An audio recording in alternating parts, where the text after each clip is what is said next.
Chapter 16. Chapter 14.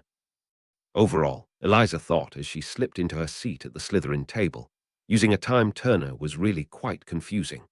Thanks to the minister, she had a 6-hour time turner, the furthest way back anyone could currently travel using the time turner. Eliza really didn't like to think too hard about what happened when she used a time turner. It confused her too much.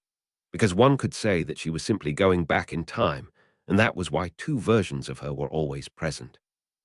But when she did her first run-through of the day without using a time turner, and then went back and redid, she was essentially altering everyone's reality.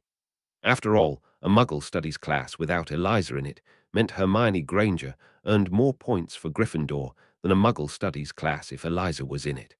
So whenever she went back in time, she essentially created a pocket universe for herself that would affect real time when it began.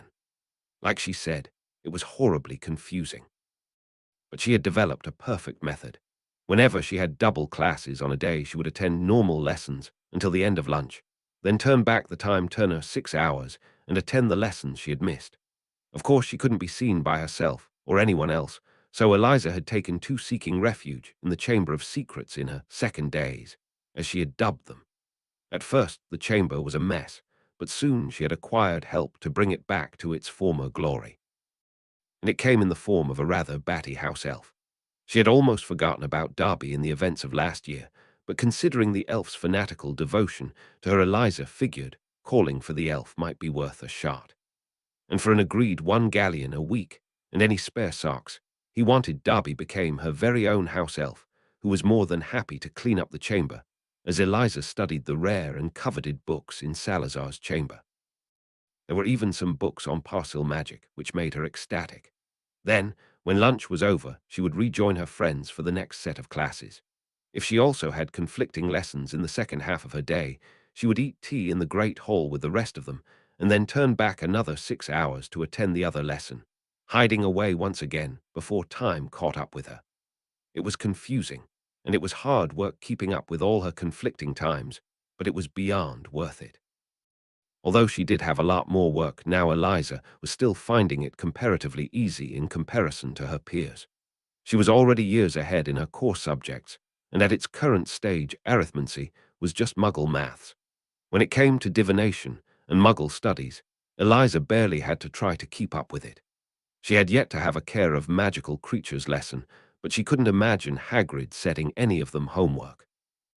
Alchemy and ancient runes were by far the most interesting lessons she had ever taken at Hogwarts. Professor Trelawney, predicting her death, had nothing on those lessons.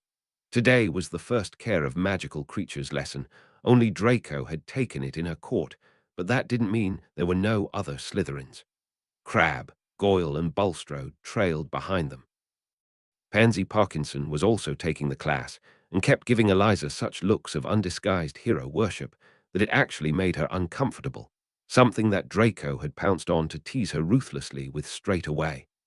Eliza came to a halt on the opposite side of the Gryffindors, who were animatedly chatting with Hagrid. When the giant spotted the rest of the class, he greeted them all and began leading them further down the sloping hill. Sharing dubious glances with Draco, he and Eliza set off after the oath. Feeling someone staring at her, Eliza looked around curiously until she locked eyes with Hermione Granger, who was giving her undisguised looks of confusion. Possibly because that version of Hermione knew a version of Eliza should be in arithmancy at the same time. Time travel, mind-boggling. Just to mess with the girl, Eliza made sure no one was looking before she flashed the time turner that hung around her neck at Hermione with a wink. Granger blinked in shock and almost stumbled on a stray rock when she saw the time turner, and Eliza muffled a laugh. Hagrid finally called them to a stop in front of a large, empty paddock, addressing the crowd of students, now furs. "Thing Yale want her do is open your books. How?" Draco drawled from beside her, and Eliza snickered at the sight of the blonde posturing. "Eh," said Hagrid, "how do we open our books?" Draco said, and held his copy of the Monster Book of Monsters aloft, which had been tightly bound with a length of a rope. The rest of the class followed suit, holding their books up with various different bindings, belts and bags and clips. Eliza finally pulled hers out of her bag and watched as it flopped docile in her hand. "How?" Draco deadpanned quietly beside her as Hagrid addressed the class. I may have used it for a bit of spell practice, Eliza murmured before grinning wickedly. I think it's scared of me, Draco snorted, and they both turned their attention back to Hagrid, who was telling them that to open the books you had to stroke them. Oh, how silly we've all been, Draco exclaimed. We should have stroked them. Why didn't we guess? He said dramatically, voicing the ire of the whole class as Eliza smirked softly beside him. I thought they were funny, Hagrid said uncertainly towards the Gryffindors, and Draco interrupted again. Tremendously funny, really witty, giving us books that try and rip our hands off. Eliza, and several others, snorted at the Blan's words, but Eliza quietly shushed him to let Hagrid carry on with his train wreck of a lesson. After all, this lesson had to end on time for Eliza to go back in time on time for her second run through of the day. Hagrid came back from the forest then, and trotting beside him were some of the most bizarre creatures Eliza had ever seen. Hippogriffs. These certainly aren't meant for third years, Eliza murmured to Draco as they watched Hagrid deliver the lesson on the extremely dangerous creatures. Right, who wants to go first? Hagrid addressed the class at large, and everyone immediately took 2 giant steps back, Draco dragging Eliza back by her satchel as she watched the creatures curiously. Anyone? Hagrid said desperately. Eliza, whatever you're thinking, please don't, Draco said next to her, and Eliza looked at him confused. Why would I be doing anything?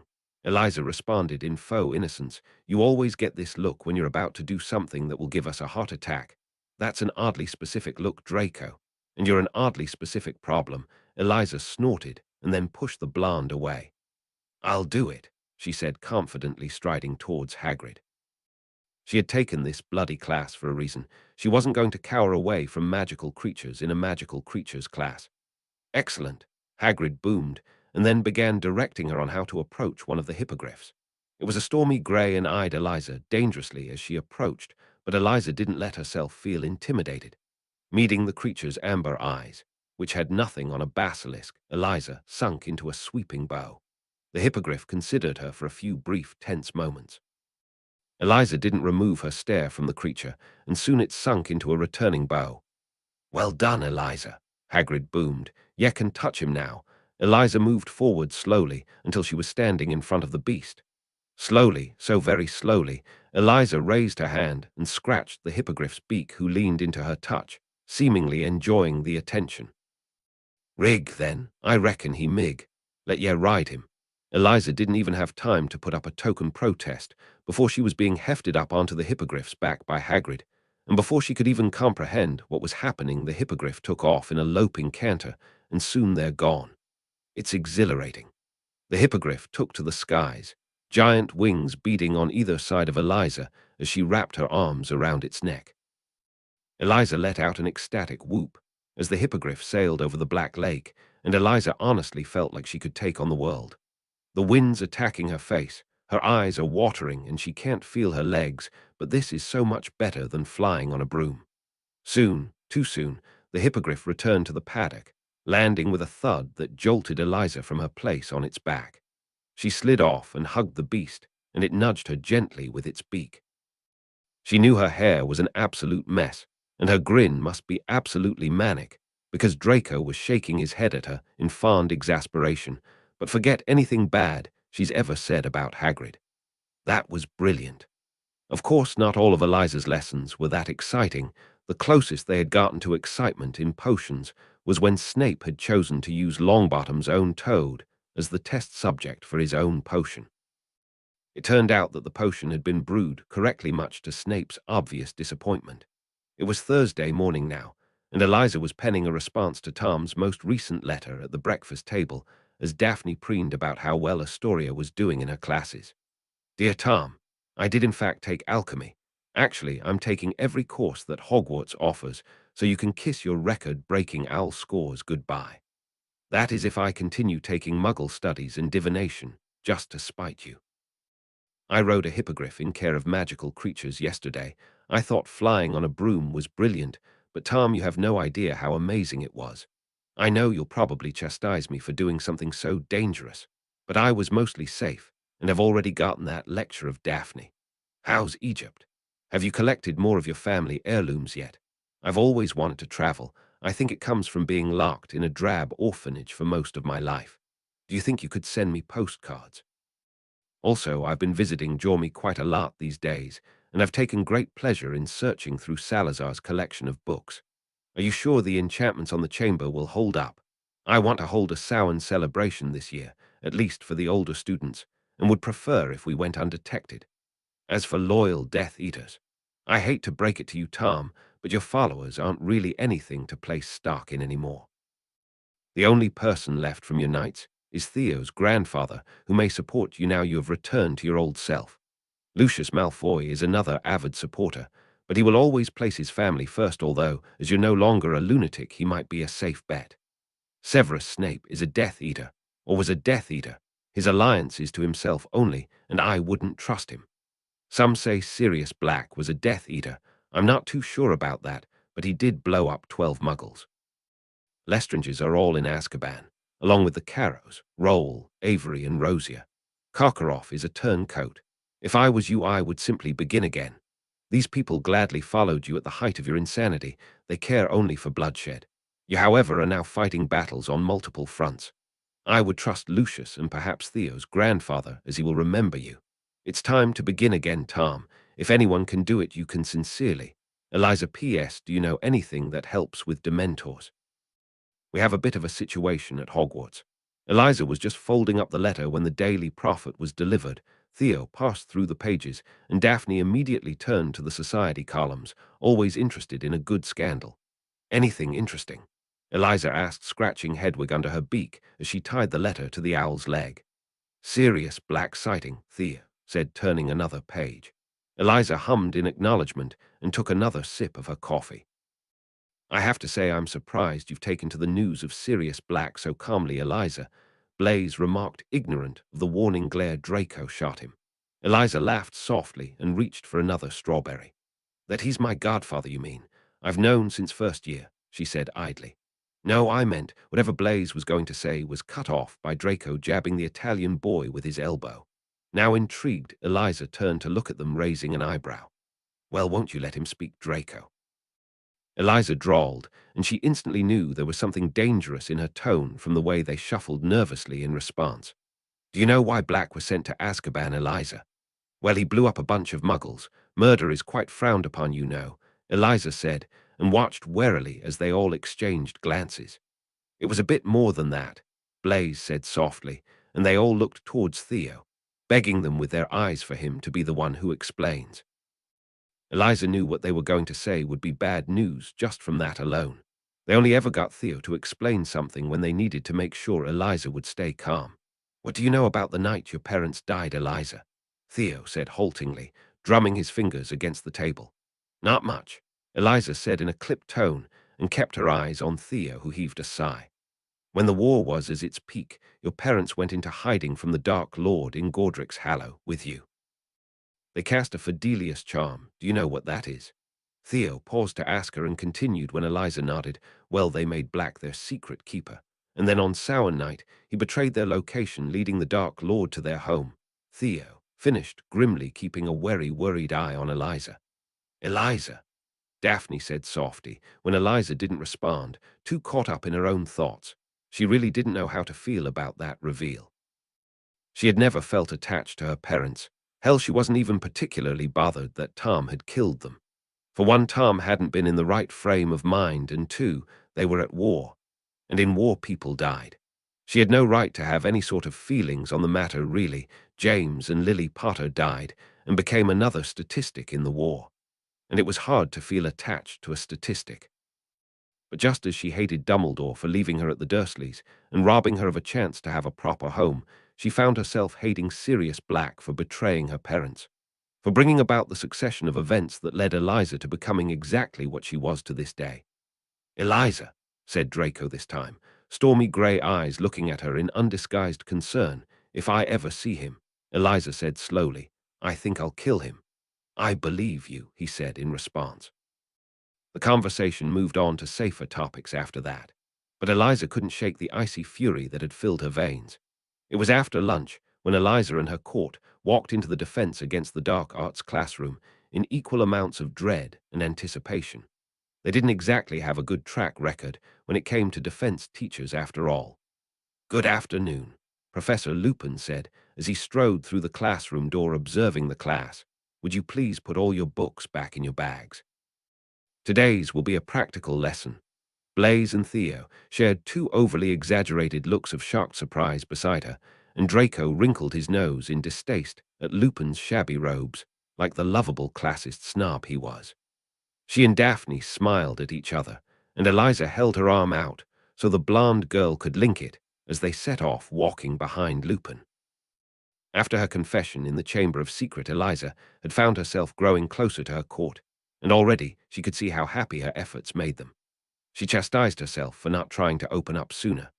Soon Lupin led them all to the staff room, and Eliza exchanged curious looks with her court as Lupin ushered them all inside.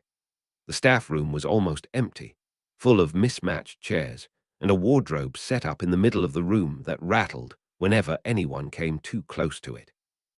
Eliza could only hope it wasn't what she thought it was. Snape stood up from his chair, his usual sneer fixed in place as he spoke. "Leave the door open, Lupin. I'd rather not witness this." Snape ignored her exaggerated wave and carried on striding towards the door, robes billowing behind him. "I thought you liked to see you students excel, Professor." Eliza chirped, desperately trying to smother a smirk when Draco groaned beside her, slamming his head into Blaze's shoulder.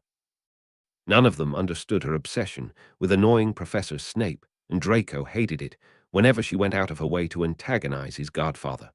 At first, Eliza had annoyed the man because of their very first potions class, but over the years, she simply thought she had fallen into the habit of it. Plus, it was fun. "Not if that student is you, Miss Potter," he drawled, and then swept away when Eliza snorted, much to the exasperation of her friends. Lupin seemed determined not to look at her throughout the whole interaction, but Eliza could see a small smile tugging at his lips when he heard her and Professor Snape arguing. The wardrobe gave another horribly loud rattle, and a few students actually jumped back. "Nothing to worry about," Lupin said calmly. "It's just a boggart." Sometimes Eliza really hated being right. As Lupin began to lecture on the boggart and run through the incantation, Eliza checked on all her Slytherins. Most of them had grown up in ancestral homes and would probably have had experience with boggarts before, but if any of them were looking truly scared, Eliza would stage an accident and take them to the hospital wing. She glanced questioningly at each Slytherin student and then back at the wardrobe, raising an eyebrow. All the Slytherins nodded back, determined. Let it never be said that Gryffindors were the only brave ones. "Now is everyone ready?" Lupin asked after he had ordered them all into a line behind Neville, ready to face the boggart. After getting the affirmative off everyone, Lupin unlocked the door. The image of Professor Snape swept out of the wardrobe looking murderous. Longbottom cast the charm, and soon the boggart. Snape was wearing a long lace-trimmed dress and a large hat topped with a vulture. Eliza could have died laughing. Student after student tackled the boggart, spiders and snakes and banshees, the horrible shadow of the dark mark, all faced and vanquished, until soon Eliza and her court were the last ones left to face against the boggart. Blaze stepped up first, and with a loud crack, the boggart shifted into a woman who could only be his mother. She was certainly beautiful, and Eliza could instantly understand how she had gained so many husbands, even with her notoriety. "Hello, Blaze," the boggart said in a wind-chime voice. "Won't you join me for tea?" Blaze was shaking as he stared at the figure of his mother, her perfectly manicured hands that had blood under the fingernails, that welcoming smile with two sharp teeth. "Ridiculous," Blaze muttered and watched as his mother's hair dropped off her head with a horrified screech. It didn't draw a laugh from the despondent boy, but it did the job, and he sullenly shuffled towards where the rest of the class was standing. Draco was up next, and the boggart once again shifted into a family member of her court. This time Draco was facing down his father, who looked at his son with a disgusted sneer. "And you think yourself a Malfoy, do you?" Lucius said, and Draco immediately cast Ridiculous, even though his hands were shaking. Instead of the boggart being defeated, however, it changed forms, this time showing Eliza herself. "You're worthless, Malfoy. No one wants you here." Her doppelganger spat venomously, and Draco paled even further. Brushing past Daphne and Theo, Eliza laid a hand on Draco's shoulders, talking to him soothingly. We all know that's not true, Draco. We love you, remember, Eliza said, and ignored how she herself tripped over the words. Draco took a deep shuddering breath and cast the spell at the boggart, her doppelganger's hair turning a bright Gryffindor red from the time Daphne had jinxed her.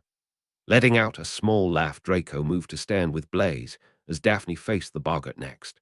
With a crack, the boggart shifted again, turning into an older, more subdued version of Daphne. She sat in a rocking chair, heavy ring glinting obnoxiously on her frail fingers as she slowly unraveled a piece of knitting without really looking at it. She looked tired. Outside of the wrinkles and the graying hair, the spark that made Daphne so unquestioningly Daphne was missing. Ridiculous, Daphne whispered and watched as the boggart of Daphne revealed that the lump of knitting was actually a pair of racy lace lingerie, startling quite a few laughs out of the other students. Daphne laid a hand on Theo's shoulder as she walked past, as the boy took her place facing the boggart. Crack. The boggart changed again, a lot slower this time until it took the shape of a woman. She had Theo's eyes, his curly hair. Theodore, she crooned softly. You could have saved me, Theodore. Theo's eyes shuttered as he listened to the boggart's taunts, jaw set determined as he held his wand aloft. Ridiculous, he said strongly, and the boggart shifted into an 11-year-old Eliza and Blaze who were looking up at Theo with teasing grins. Why do you look so disappointed, Theo? 11-year-old Eliza said. Yeah, Theo, lighten up, the younger version of Blaze exclaimed, mischievous grin on his young face, and Theo let out a soft laugh at the sight of it. It was hard to believe it had only been 2 years since they had all first met. Eliza was the last one to face the boggart now. With a sickening crack, the boggart shifted, seemingly unable to land on a solid form for a few moments. It flickered between images of the matron, of her court dead and gone, bodies on the floor, oscillated between images of Tom with his sharp smile and bloodied teeth, her cupboard, and an unmarked grave, until finally it landed on an image. It was her room at the orphanage.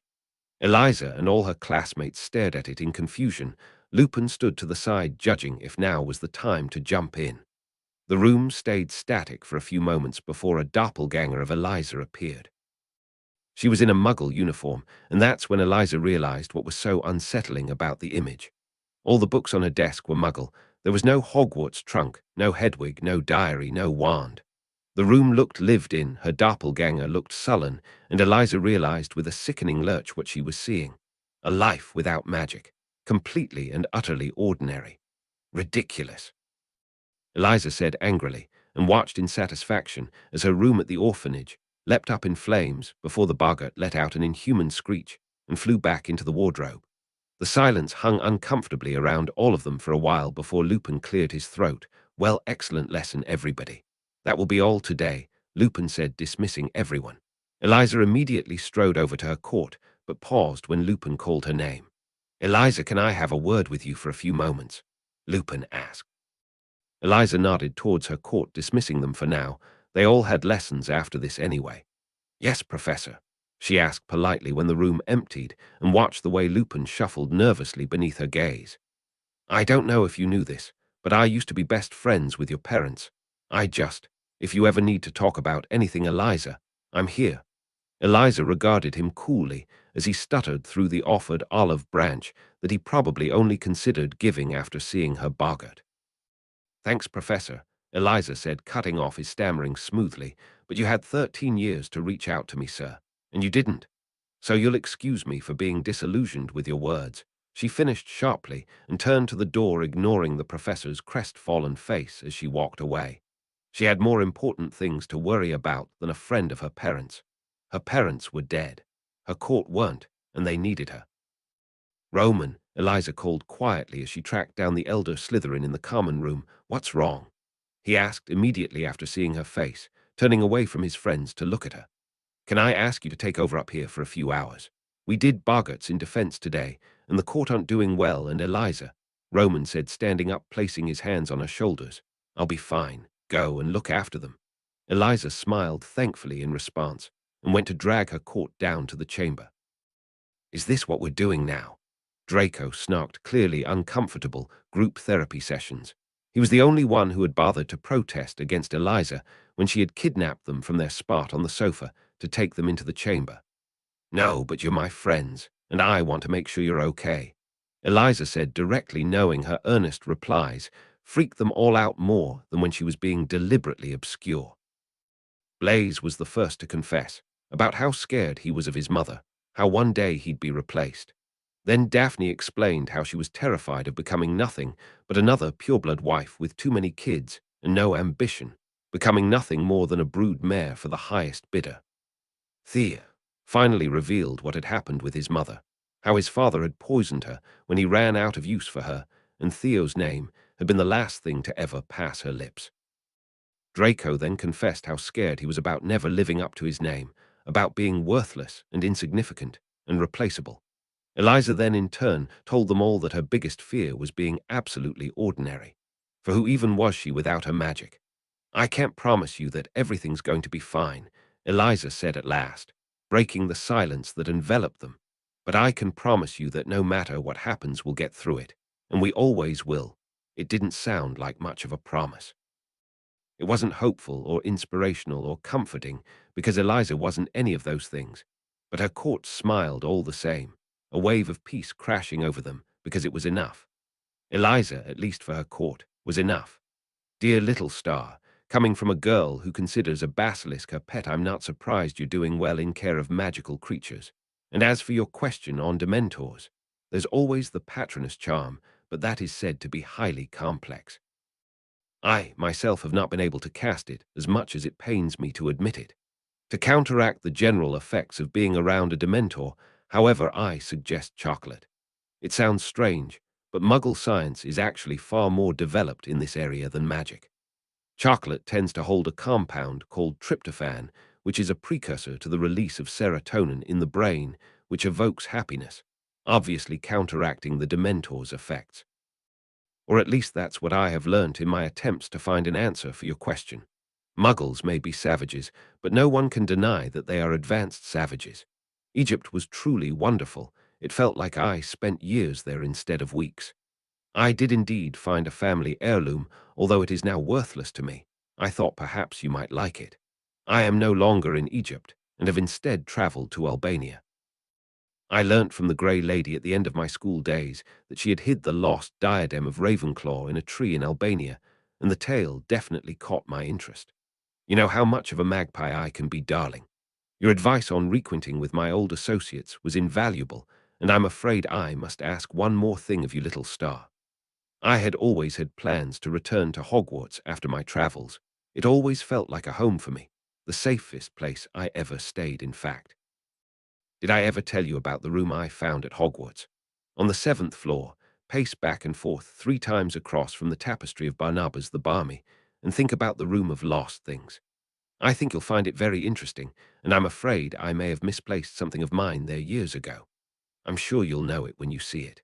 And in regards to the chamber, the enchantments still hold, although I would warn whoever you plan on taking down there about Jormungand before rather than after. Or don't if there's someone you think could do with a fright or maybe something more. I'm sure he would love a snack. Keep me updated and stay out of trouble, little star, even though I know that may be hard for you to accomplish yours, Tom. Tom's letter arrived late October, and Eliza read it at the Slytherin table with a grin on her face. Is that your beau? Daphne asked, buttering her scone. Her court had taken to calling Tom that, obviously not daring to call him by his title, and yet still feeling uncomfortable to use his real name. It was infuriating, but Eliza couldn't get them to kick the habit, so it stuck. Yes, it is, Eliza replied shortly, but knew it didn't have the intended effect, as she still had a smile on her face. She began digging through the rest of the envelope that Tom had sent over and ignored the look her caught, exchanging glances around her. Eliza actually straight out laughed when she saw he had actually enclosed postcards for her, because he really just was that kind of a git. There were also a few photos, wizard ones, of Tom around Egypt and Albania, waving or winking obnoxiously at the camera as he went on his adventures, which only made Eliza smile harder. He had also enclosed what could have only been the former Horcrux. The ring itself was quite plain, an obsidian-colored band, and a strange black polished stone inlaid in it. Eliza couldn't sense any more of Tom's magic on the ring proving his word. Shrugging, Eliza slipped the ring onto her finger, beside her two airship rings that always remained invisible on her hand. She jolted at the curious warmth that flooded through her when she put on the ring. It felt like when she had accepted her airship rings for the first time. When nothing else happened, Eliza shrugged her suspicions off and went back to talking with her court. It's not like Tom would send her anything cursed anyway. After lunch, Eliza peeled away from her court and ducked inside the broom cupboard, turning the time turner all the way back by 6 hours before stepping out of the cupboard. Her past self would just be eating breakfast right now. Eliza didn't usually have to use the time turner at lunch on a Tuesday. She usually waited until after tea before going back another 6 hours to attend her alchemy class and use the rest of the time to catch up on homework. But she desperately had to talk with Snape this morning about some of her plans. She could then use the rest of the time to take a nap in the Chamber of Secrets before her ancient runes lesson began. Setting off at a brisk walk, Eliza cheerfully rapped on the door to Snape's office, grinning when she heard a garbled, "Come in." He was obviously not a morning person. She had wondered why he had kept sending her glares all the way through lunch. "Morning, Professor," Eliza chirped, pushing herself up onto one of the desks in the room. "What do you want, Potter?" Snape seemed to resign himself to the conversation, hand already rubbing his temple. "Well, there's two things I'd like to speak about in my capacity as Queen of Slytherin," Eliza said, and smirked at Snape's groan of despair. "Go on," he said, looking like he'd much prefer to just kick her out of his office. "Well, I've been doing some research," Eliza said, deciding to take the credit for Tom's discoveries, because it was better than telling Snape she and the Dark Lord were pen pals. "And I found that chocolate helps to lessen the effects of the Dementors. We're not even a full term into the school year, yet, sir, and already me and my court have been approached by multiple students who are troubled by the presence of the Dementors, whether it be bad dreams or mood swings, and I can only imagine you've had more students approach you." At Snape's nod, Eliza continued. "Well, I was hoping that you could help me convince the house elves to keep a steady supply of chocolate in the Slytherin common rooms, or perhaps even a hot chocolate bay in the corner, so every Slytherin can have a pick-me-up if they've been struggling." Snape seemed to really consider her words for a few moments before nodding. "That is doable, Miss Potter. A rather intelligent idea." Eliza tried not to preen at the praise of her most surly professor, but assumed she was largely unsuccessful because Snape let out a snort when he looked up at her. "The other thing I wanted to talk about was Samhain." Eliza didn't even let Snape interrupt, and instead plowed through. "It's unfair that our traditions are banned, and it's doubly unfair that students can't even go home to celebrate with families for the night. I've found a place that isn't covered by the detection charms and would be a safe place to hold a Samhain celebration for any older students who wish to participate." Eliza continued to explain, hurriedly hoping Snape would agree with her. This wasn't exactly the kind of thing she wanted to do behind the professor's back. She ignored the fact that some part of her wanted Snape's endorsement. It was hard to admit she had become fond of the surly professor. "Samhain celebrations are illegal, Miss Potter. You were a Death Eater, sir. I hardly think you're one to concern yourself with legality." Snape looked like he really wanted to snap at her for that, then realized that he didn't have a leg to stand on, and then proceeded to glare at her mulishly. "What do you need me to do?" he asked, resigning himself to being the accomplice in her schemes. "I just need an alibi. We'll return to the common room after the feast, and then after that I'll escort anyone who wishes to take part in the celebration to the chamber. Just don't snitch on us, sir," Eliza said happily. "Fine," Snape conceded, and Eliza let out a small cheer. "But you're marking the first and second year essays." "Of course, sir." Eliza hollowed back, already out of the door. How could extra work bother her when all she had now was extra time? Eliza nodded happily to herself and set off towards the chamber. She could study some more of Salazar's books, or she could take a nap, either or really. Eliza forgot all about Hogsmeade until it was Samhain morning. Draco's practically vibrating in his seat for a chance to see Hogsmeade, and Eliza was forcibly reminded that she hadn't had her permission slip signed, mostly because she didn't have a guardian. When Blaise had asked if Eliza was coming with them, their faces had dropped when Eliza told them she didn't have any guardian to sign her permission slip. Eliza wasn't too bothered, in all honesty. She could just ask the sixth years to pick her up some sugar quills and a butter beer, and she'd be content with that. Her court had been reluctant to leave her, but Eliza had shooed them off, ordering them to go and have fun. She had planned to go to the owlery to draft a response to Tom's letter when she was stopped short. Eliza! It was Professor Lupin, standing in the doorway of the office she had just wandered past. Why are you in the castle all alone? Lupin asked curiously, poking his head around the door. Everyone else is off at Hogsmeade, sir. I don't have anyone to sign my permission slip. At that, Lupin looked distinctly uncomfortable, proof that he had indeed been friends with her parents. It would make anyone uncomfortable being reminded of the fact your dead best friend's daughter had been left to suffer in an orphanage. Why don't you come in, Eliza? The grinderlow for next lesson has just been delivered. Eliza debated it for a few moments in her head.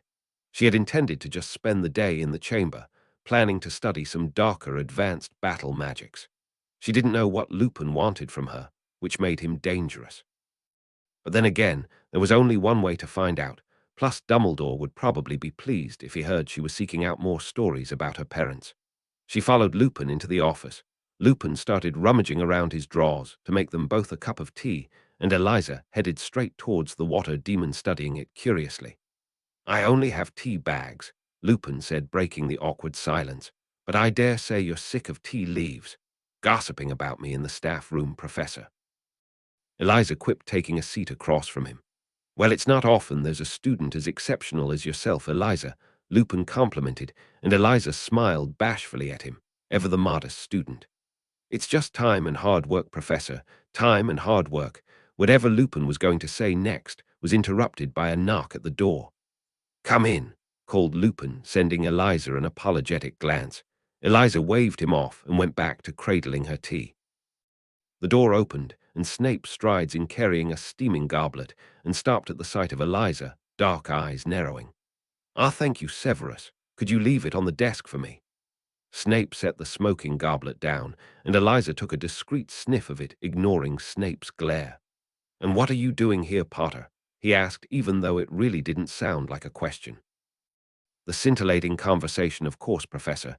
Feel free to join us. Snape glowered at her, and then must have decided she wasn't worth the effort, and turned back to face Lupin. You'll need to drink that directly, Lupin. I've got a whole cauldron full if you need more. And with that, he swept out of the room. Eliza idly wondered if he placed charms on his robes to make them billow that dramatically about him.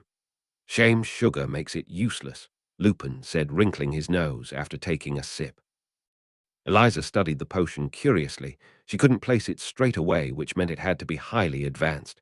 It was still smoking, and Eliza was certain she could smell aconite coming from the potion, which was odd.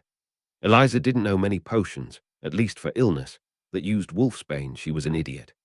You're a werewolf, Eliza declared with satisfaction. Snape's half-breed comments made a lot more sense now, and the scars that ran down Lupin's face.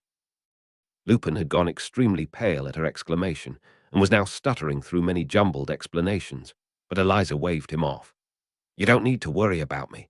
I don't care that you're a werewolf. You're the best defense teacher we've had so far, which was true. Eliza really didn't fancy going back to mocking potions essays just so she could get her Slytherins a good education. Besides, I don't prescribe to most wizarding prejudices. Eliza tacked on, seeing Lupin's confused and worried face. It was almost pitiful how confused he was about being accepted. Wizarding Britain truly was a sorry state of affairs. People class you as a monster because one night a month you lose control. You could kill someone or bite someone, Eliza said. But a wizard can kill anyone whenever they damn well please, and we still carry on as normal. It's ridiculous. She finished strongly, and the two sat in silence, sipping their tea. It wasn't quite comfortable, but there was definitely something more relaxed in Lupin now, and Eliza couldn't help but feel the same way. That's why I never contacted you, Lupin said suddenly over his cup of tea. Dark creatures were rarely allowed jobs, let alone children. Eliza will fix that one day. She doesn't say that to Lupin, however. Instead, she placed her empty cup of tea on the table and smiled at him. Well, you're here now. I'm here now, Lupin echoes. Eliza has no idea what she's doing. She doesn't care about her parents, and she already has a family, a plan. And nowhere in that plan does it say to befriend her new werewolf professor. She doesn't mind diverting from the plan that much, really. Plus, Lupin brews some stellar tea. Her court didn't arrive back at Hogwarts for a while, but when they did return, Eliza was instantly burdened with all their shopping. It was obvious they felt bad about not being with her just from the veritable mountain of sweets and chocolates and cases of butter beer they had laden with her. Eliza led all the Slytherin students into the hall again for this year's Halloween feast, and as the other houses again rambunctiously celebrated, her house sat in silence. It was a quiet celebration of their faith to participate in the feast in silence, and it was also a shockingly loud rebellion in the din of the hall. Eliza filled her plate with food, splitting it in half. They had foregone the usual preparations for the feast. They had to, as many were illegal now, but all around Eliza could see different variants of the celebration. Some people, like her, had split the food on their plate in half, an offering to their ancestors. Others were burning pieces of paper in the candles that floated on the table, messages to those who they had lost. And they all ate in silence, even the first years, as they marked the solemn night with their respect.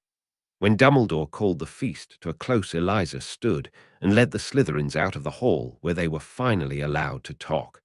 Small conversations erupted between everybody as they all made their way to the common room, excitement bubbling underneath.